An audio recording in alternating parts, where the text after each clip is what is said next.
iluminada.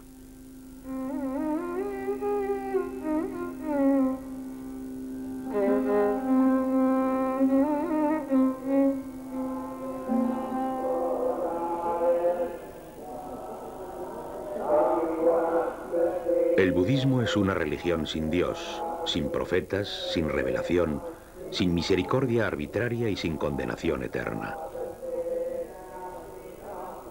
Se basa en las experiencias de Buda de hace 2500 años. Él es el gran maestro. Los fieles le demuestran respeto y devoción recitando textos sagrados ante su imagen.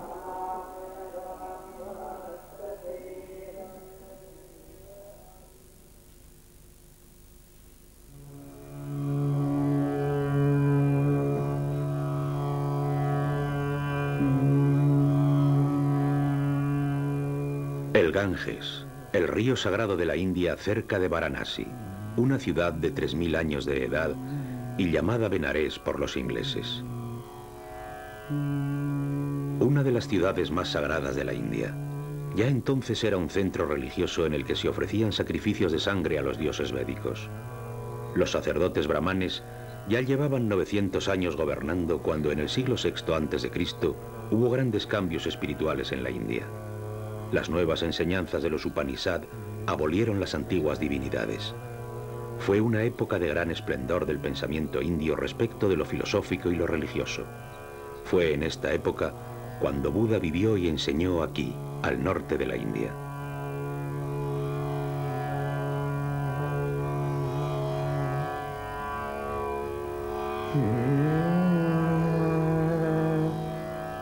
Cuando murió en el año 483 a.C. a la edad de 80 años, dejó un sistema religioso filosófico que sirvió de base para una nueva religión mundial, el budismo.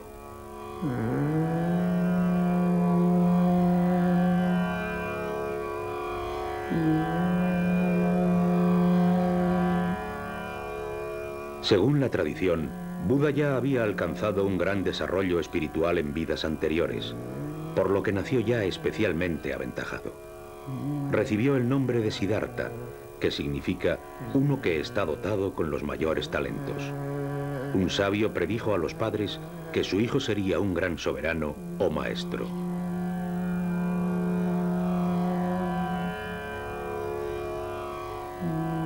Siendo hijo de un rajá, Buda se había criado en la abundancia, se había casado y tenía un hijo. Estaba predestinado para una brillante carrera política cuando decidió, influenciado por los cambios del pensamiento de su época, dejar atrás el bienestar para dedicarse a los problemas espirituales relacionados con la liberación del hombre.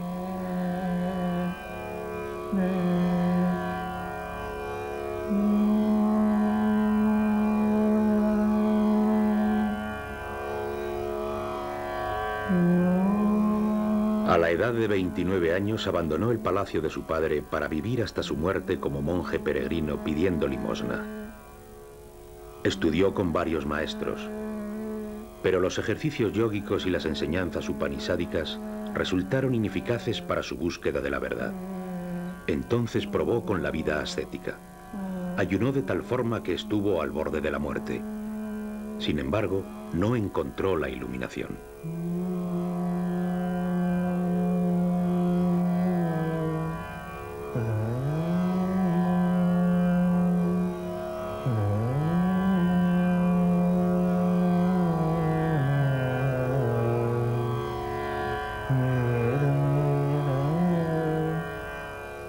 Para decepción de sus amigos, abandonó el ascetismo y probó otro tipo de ejercicio, la meditación. En Bodh Gaya se sentó bajo un árbol pipal con la firme convicción de no volverse a levantar hasta que alcanzara la iluminación. Después de 49 días, esta le fue concedida. Después de concentrar su mente durante 3 noches consecutivas en 3 preguntas concretas, alcanzó el conocimiento de sus existencias anteriores, el conocimiento de las leyes naturales de la causalidad ética por las que las buenas obras llevan a una buena reencarnación y las malas obras a una mala reencarnación. El conocimiento acerca del sufrimiento y su superación, las llamadas 4 nobles verdades que debían ser el fundamento de sus enseñanzas. En aquella noche del año 528 a.C., Siddhartha Gautama, el hijo del Rajá de Kapilavastu, a sus 35 años había alcanzado la iluminación, después de 6 años de concentrada reflexión, de ejercicios ascéticos y de profunda meditación, convirtiéndose así en un Buda, en un iluminado, en un ser completamente despierto. Fue el comienzo de una nueva religión. Desde siempre, la base de las religiones indias fue la convicción de que el conocimiento y la sabiduría anulan aquellos factores causantes del sufrimiento y de la reencarnación. Pero la vivencia de iluminación del Buda superó esa convicción, trazando un camino del sufrimiento a la liberación y trascendiendo todas las ciencias hacia una sola verdad. Este elemento elevador de la iluminación, que supera las esferas de los sentidos y del intelecto, le confiere a las enseñanzas de Buda el brillo que aún hoy fascina a los hombres.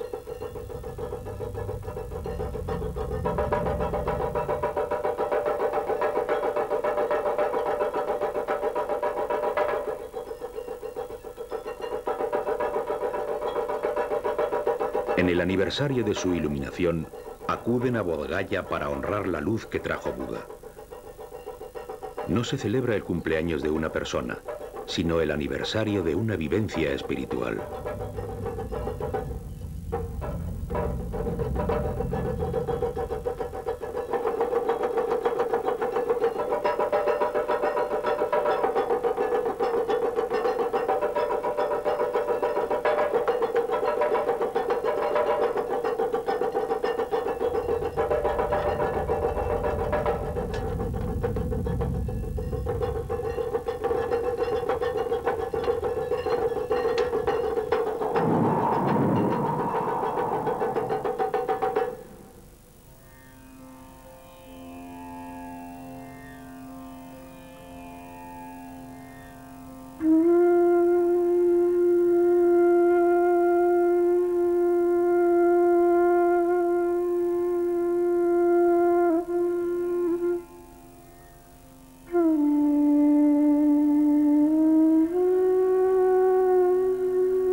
Desde Bodh Gaya, y sin detenerse en el centro védico de Varanasi, Buda caminó por la vieja ruta de peregrinos hacia el Parque Natural de Sarnath, donde pronunció su primer discurso.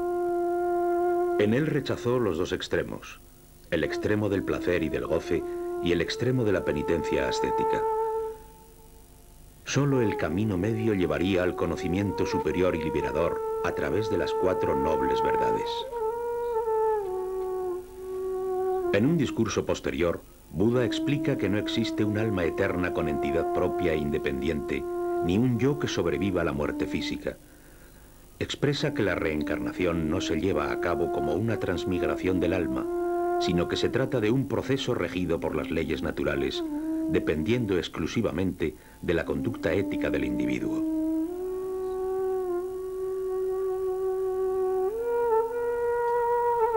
Cuando el Rajir consiguió ganar al rey Magadha para el budismo, sus enseñanzas habían encontrado una sólida base política. Magadha se convirtió en la tierra principal del budismo. Desde allí se expandió bajo el reinado del rey Ashoka por gran parte de Asia.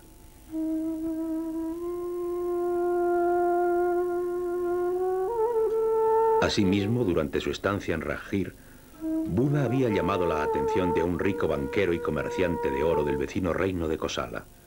Este le invitó a la capital Saravasti, donde compró un terreno para construir un primer monasterio fijo. Buda vivió allí durante muchas estaciones de las lluvias, mientras que pasaba las demás estaciones del año recorriendo el país en compañía de sus seguidores. Buda ya había ordenado los primeros monjes en el Parque Natural de Sarnath. Él y todos ellos compartían un mismo modo de vida que incluía el celibato, la falta de pertenencias, la peregrinación sin hogar fijo, la alimentación a base de limosnas y una indumentaria especial. Buda había creado reglas fijas para su convivencia en el monasterio.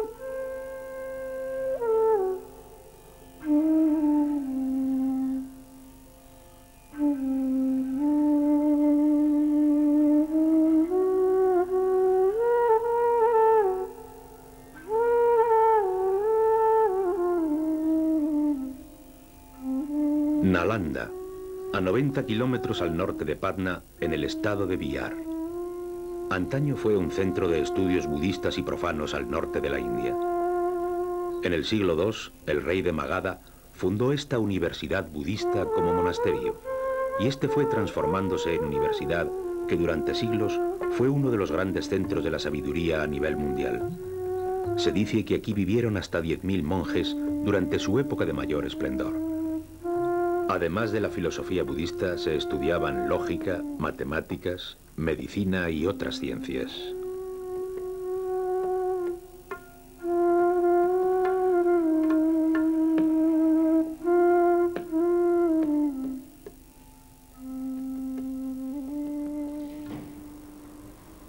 La pieza clave de la universidad era su biblioteca, que se contaba entre las más importantes del mundo.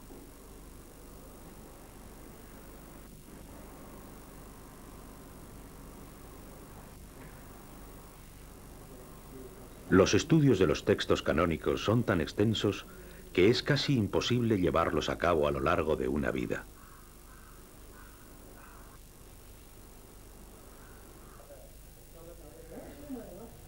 Ya desde muy temprano, y llegando hasta nuestros días, la impresión con bloques de madera sirve para la divulgación de los valiosos textos.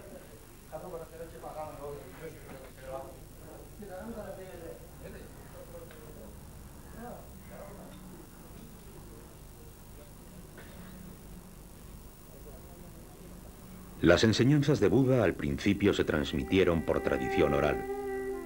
Después de su muerte se formaron distintas escuelas. Pero por diferentes que parezcan en su apariencia externa, todas se basan en las palabras de Buda. Según la escuela más antigua, la tradición de los Theravadins, cada individuo busca la liberación personal. En cambio, la tradición Mahayana, que fue publicada 400 años después de la muerte de Buda, busca la liberación personal por el bien de los demás.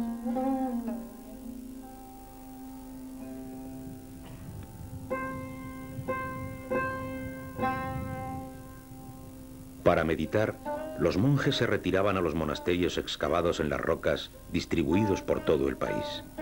En ellos podían concentrarse en la meditación sin interferencias del mundo exterior, como aquí, en el monasterio de Kanheri, cerca de la ciudad de Bombay. Y estos son los contenidos de las 4 nobles verdades. Primera, la verdad sobre el dolor. El nacimiento es dolor, la enfermedad es dolor, la muerte es dolor. También la felicidad es dolor, puesto que siempre tiene una duración limitada. En las enseñanzas de Buda, el dolor es una expresión filosófica del estado básico de la existencia, el estado de la existencia no liberada y condicionada. Segunda, la verdad sobre el origen del dolor. Es el apego al yo, que genera la sed de encarnación y de destrucción. Es la causa de la reencarnación y por ello de la cadena de dolor perpetuo. Tercera, la verdad sobre la supresión del dolor. Es el abandono de estos conceptos erróneos de un yo indestructible e independiente. Cuarta, la verdad sobre el camino que lleva a la supresión del dolor. Es el camino de los 8 tramos que abarca también el conocimiento de la ética, la filosofía y la meditación. Los 3 pilares básicos del budismo son la ética, la filosofía y la meditación. Con la creación de las reglas monásticas, Buda había constituido las bases de la ética. Para sustentar el segundo pilar, la filosofía, estaba la Universidad de Nalanda. Los monasterios se habían fundado para la meditación y para la interiorización de los contenidos.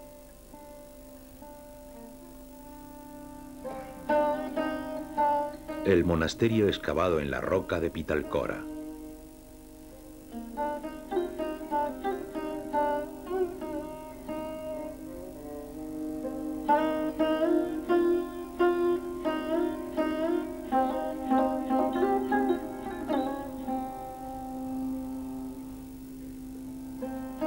Aunque el Buda había recogido muchas ideas de otros maestros, sus contemporáneos encontraban sus enseñanzas muy novedosas. Nadie antes que él había hecho tanto hincapié en el respeto hacia todos los seres sensibles y había rechazado con tanta insistencia los sacrificios de animales. Nadie había negado la entidad del alma y nadie había señalado las consecuencias de los actos irreflexivos del hombre como origen de la reencarnación.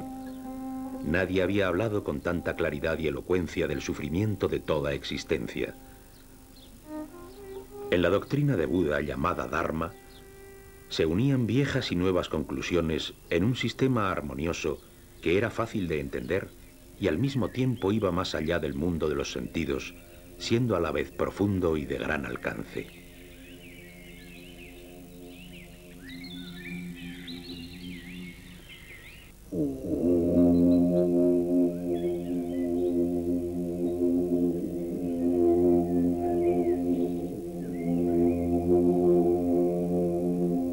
La estructura que Buda había dado en la doctrina de las cuatro nobles verdades abría un espacio para las interpretaciones que tuvieran en cuenta las necesidades individuales de los fieles.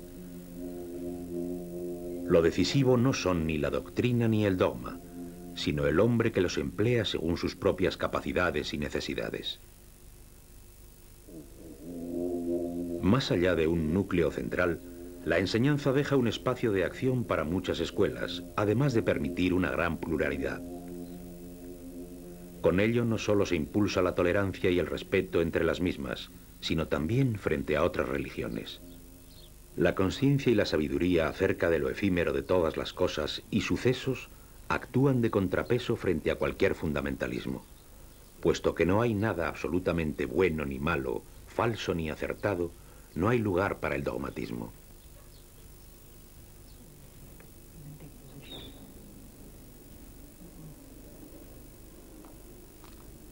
A unos 400 kilómetros de Bombay se encuentran los templos excavados en las rocas de Ellora. Los 12 más antiguos son budistas y fueron excavados en el basalto volcánico entre los años 350 y 700. La mayoría servían de lugares de reunión y meditación, pero también hay numerosas celdas individuales. Se trata de un hito del arte plástico budista.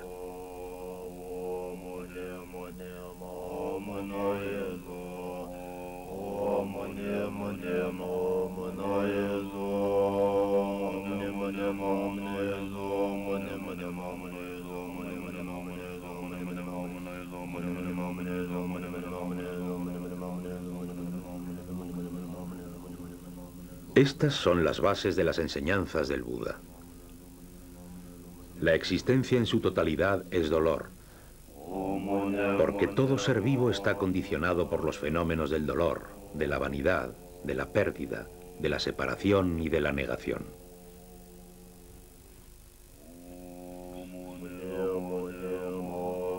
Todos los seres no liberados están sometidos a la reencarnación que conlleva que su dolor no cesa con la muerte, sino que continúa en la siguiente existencia.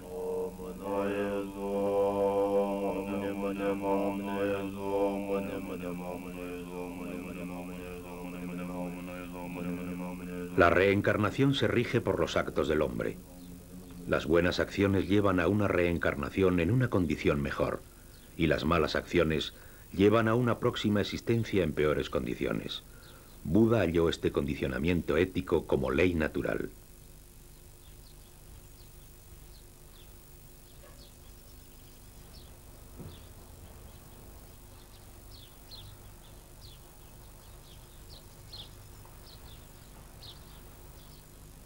Puesto que no hay un alma que trascienda el cuerpo, la reencarnación no se lleva a cabo como una transmigración del alma, sino que es consecuencia de una encadenación natural de condicionamientos.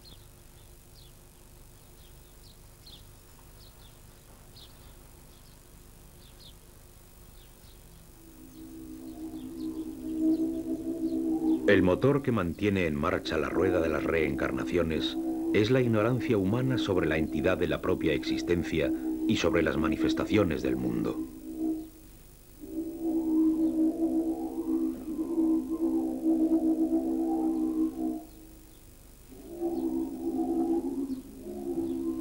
La supresión de la ignorancia lleva a la extinción de la personalidad empírica cautiva en el dolor y a un estado pacífico de dicha eterna llamado nirvana.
Cien kilómetros más al norte, en una pared rocosa que preside un acantilado en forma de media luna, los monjes budistas excavaron estos santuarios y monasterios artísticamente tallados entre los años 200 y 650 de nuestra era.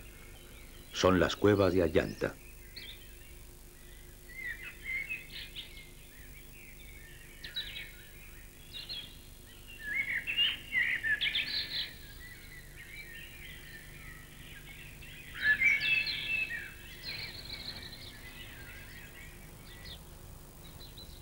Se trata de la culminación del arte budista de la India.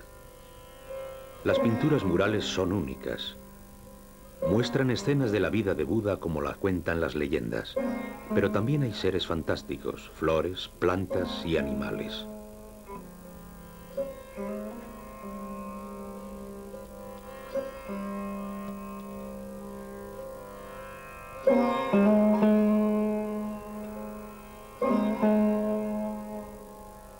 Todas las escuelas del budismo indio han llegado también a Asia Oriental. Dos de ellas han evolucionado allí de forma independiente. Una es la del budismo Amitabha, asentado en China desde el siglo IV y basado en la liberación a través de una reencarnación en un paraíso transitorio. La otra escuela es la del budismo Zen, que alrededor del año 520 de nuestra era fue fundada en China por el monje indio Bodhidharma, bajo el nombre de budismo Chan, y que incorpora también las enseñanzas taoístas. Alrededor del año 1200 llegó a Japón a través de Corea. El Zen busca el camino hacia la liberación, menos en el estudio de las escrituras tradicionales que en una profunda meditación según un estricto ritual. De fundamental importancia son los koans, preguntas insolubles por vía racional.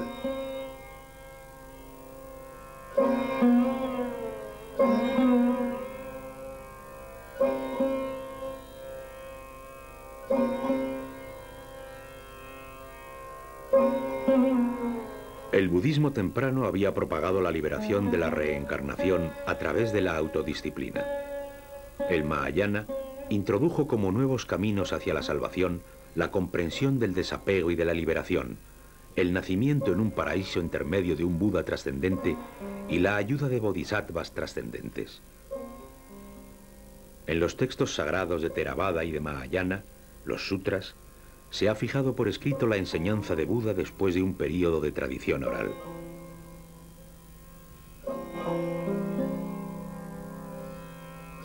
El Tantrayana, como tercera tendencia, tiene la intención de realizar la supresión del dolor a través del poder de la palabra y la fuerza invocadora del espíritu.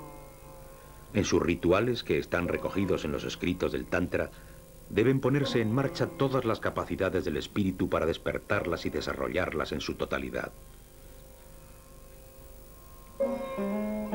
El Tantrayana se desarrolló como enseñanza secreta e hizo su aparición pública relativamente tarde, en el siglo VI.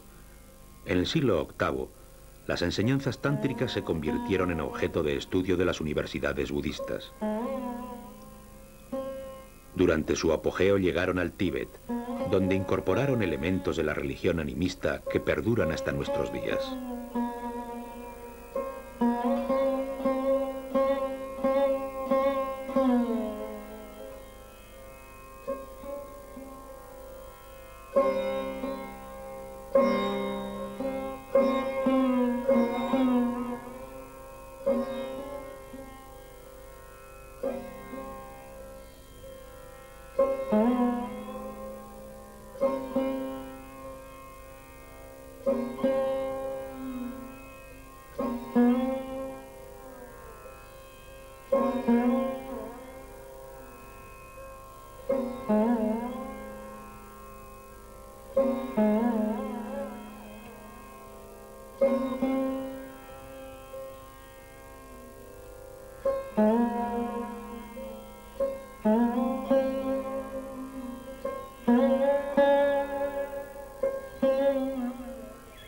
Según la tradición, Buda también apareció en Dayankataka, ahora Amravati, al sur de la India, donde se mostró en la figura del Kalkakra. Enseñó los tantras que se mantenían en secreto, puesto que su conocimiento podría causar daño en manos de profanos.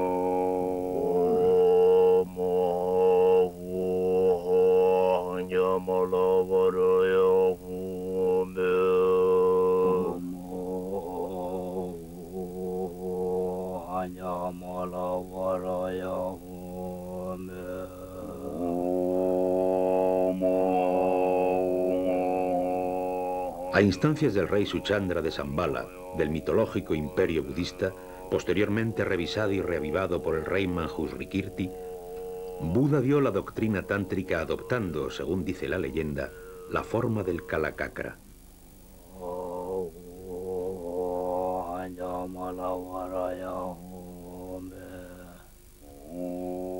El contenido de la doctrina tántrica se resume en este símbolo del mantra.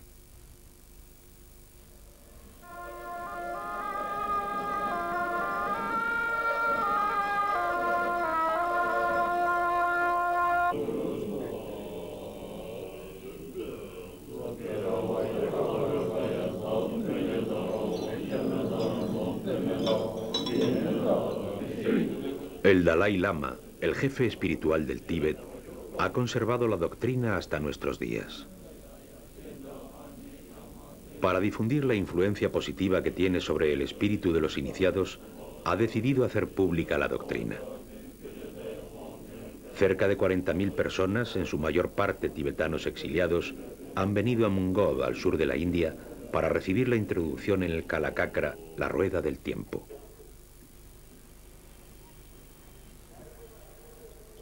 Un cordón bañado en tiza blanca sirve para fijar los puntos cardinales del mandala.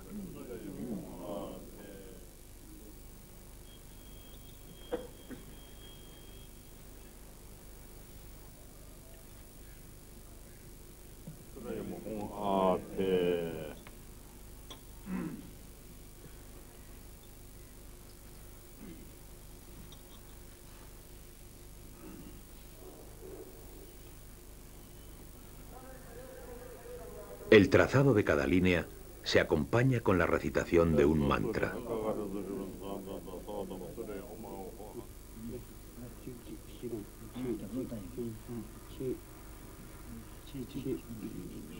En el centro del mandala se despliega un loto de 8 pétalos. Aquí se posará el Buda en la forma del Kalakakra.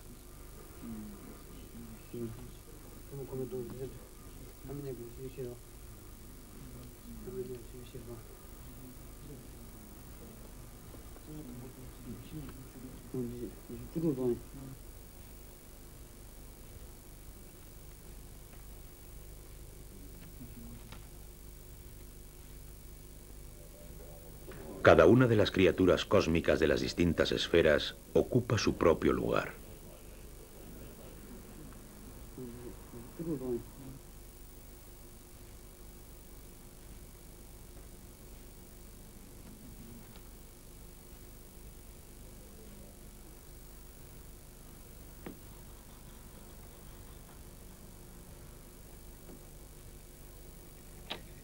El Dalai Lama pone la primera arena. La línea blanca simboliza el espíritu, la primera sección principal del mandala.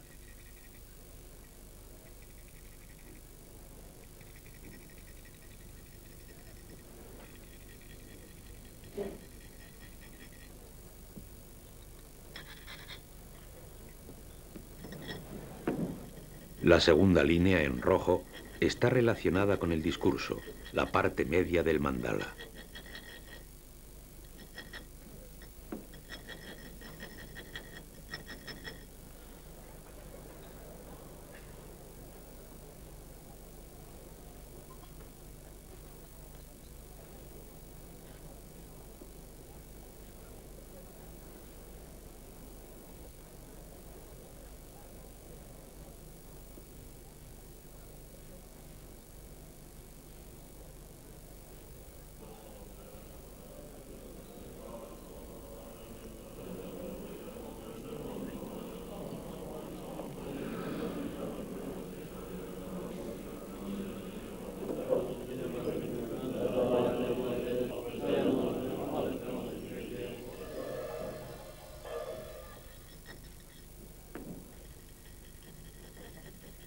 El mandala está construido siguiendo las leyes cósmicas.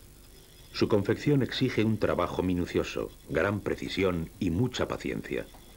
Sus relaciones complejas y la trascendencia de cada una de las partes requieren un conocimiento profundo.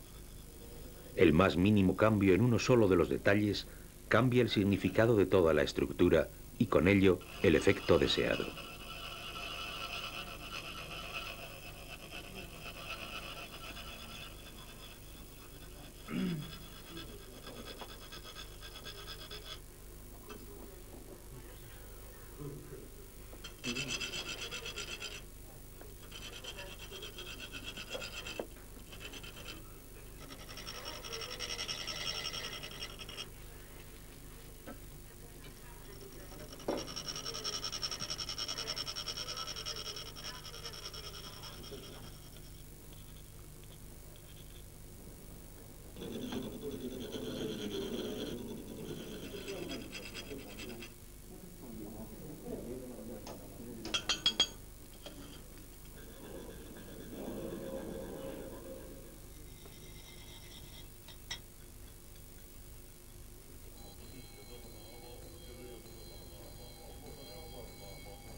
El mandala está terminado y en pocos días podrá ser admirado por el público.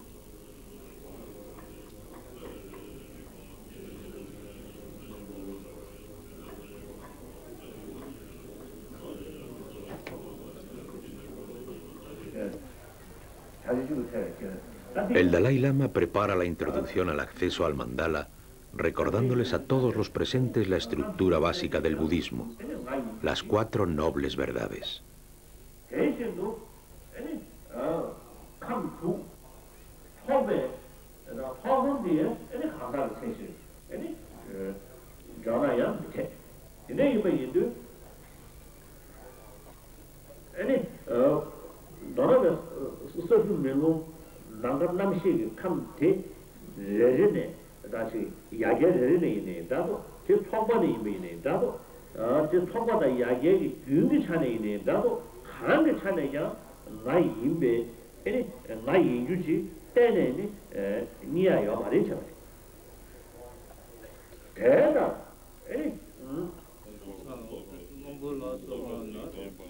Para el maestro de ceremonias ya solo queda la conclusión del ritual. Despide a las divinidades que vuelven a retirarse a sus esferas.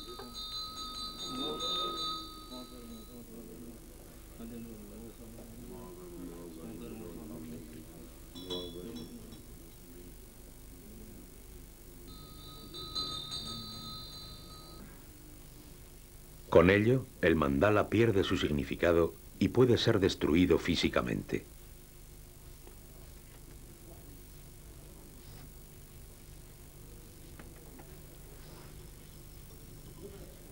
Sin embargo, la arena empleada sigue siendo una sustancia especial.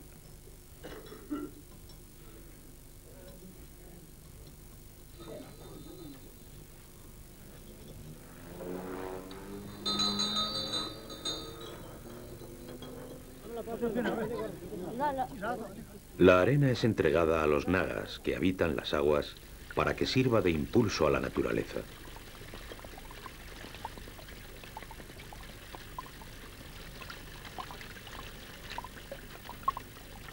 Esta es una expresión de la valoración universal de todos los seres que enseñó Buda.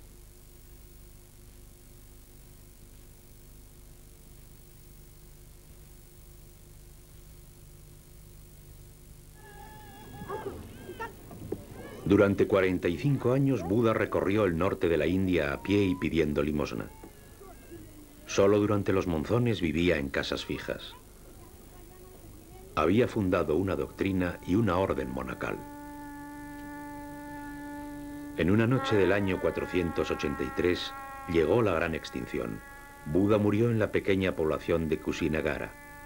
Había alcanzado el nirvana.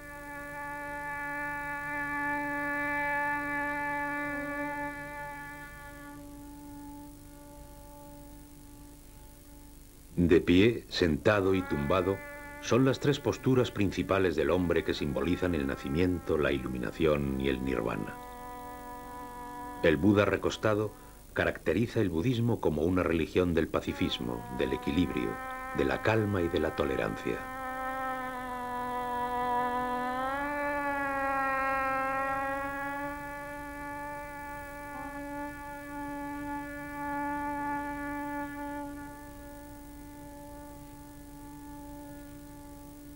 El cuerpo de Buda fue incinerado por sus seguidores, siendo trasladadas sus reliquias a distintos países, donde se guardan en estupas.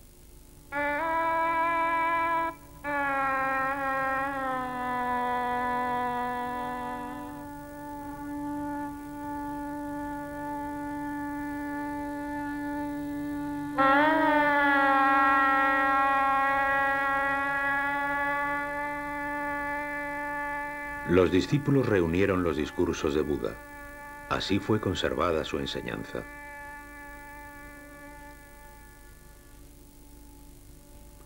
Después del siglo XIII, el budismo prácticamente se extinguió en la India, su tierra de origen. Sin embargo, se ha propagado por otros países asiáticos. Ante el Buda dorado de Sarnath, los monjes procedentes de Sri Lanka, Tailandia, Vietnam, China, el Tíbet, Nepal, Laos, Burma, Mongolia, Japón y la India recitan los textos sagrados de su gran maestro.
常に生老病死の